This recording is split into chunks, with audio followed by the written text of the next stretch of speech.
जिल्हा परिषदचे निकाल हाती येतात आणि सगळ्यांचं लक्ष ज्या मतदारसंघाकडे होतं. कोलगाव मतदारसंघाचा निकाल जाहीर झाला आहे. कोलगावमध्ये जिल्हा परिषदमध्ये अपक्ष मायकल डिसोजांचा जवळपास 336 मतांनी विजय झाल्याचं या ठिकाणी पाहायला मिळतं. मायकल डिसोजांना 4214 मतं, तर भाजपच्या महेश सारंग यांना 3878 मतं या ठिकाणी मिळालेत आणि भाजपला मोठा पराभव या ठिकाणी सामोरं जावं लागलं. मोठ्या पराभवाला कोलगाव पंचायत समितीत मैत्रीपूर्ण लढत झाली होती शिवसेना भाजपमध्ये. त्यात शिवसेनेच्या प्रणाली टिळवे यांनी 1913 मतांनी विजय प्राप्त केलाय, तर संध्या हळदणकर भाजपच्या यांना 1802 मतं पडलीत आणि त्यांचा पराभव या ठिकाणी झाला.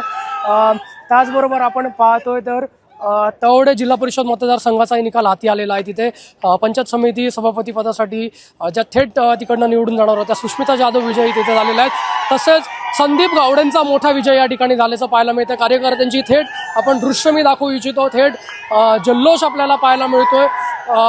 तवडे जिल्हा परिषद मतदारसंघात उबाटा शिवसेनेचे रुपेश राऊळ यांचा पराभव झाला. अपक्ष अमय पै पंडित होते आणि या तिरंगी लढतीत भाजपच्या संदीप गावडेंनी मोठा विजय प्राप्त केलाय.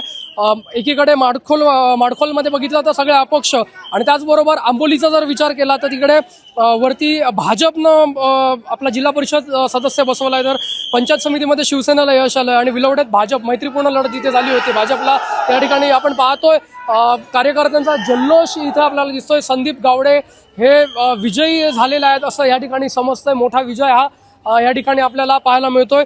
यानंतर जर बघितलं तर कोलगाव जिल्हा परिषद मतदारसंघाचा जर विचार केला तर कोलगाव जिल्हा परिषद मतदारसंघामध्ये महेश सारंग यांना मोठा धक्का मिळाल्याचं पाहायला मिळतंय. कारिवडतनं प्राजक्ता केळुसकर विजय झालेला पाहायला मिळतात आणि ही एकंदरीत आताची परिस्थिती बघता दोन मोठे निकाल हाती आलेले आहेत. एक म्हणजे कोलगावातनं अपक्ष मायकल डिसोजा विजयी झाले, तर तवडेतनं भाजपचे ज्यांच्या समोर चक्रव्यूह रचलं होतं उबाटा शिवसेनेचे रुपेश गावडेंचं आव्हान होतं, मात्र तिथनं संदीप गावडेंनी मोठा विजय या ठिकाणी प्राप्त केलेला पाहायला मिळतो. विशेष म्हणजे कोलगावच्या अपक्ष उमेदवार मायकल डिसोजांनी आपल्या विजयाचं श्रेय आपल्या वडिलांना आणि भाजपचे प्रदेशाध्यक्ष रवींद्र चव्हाण यांना दिलेलं पाहायला मिळतं. Video journalist साहिलचा Vinayak Gawas, Konkan 7 live, Sawantwadi.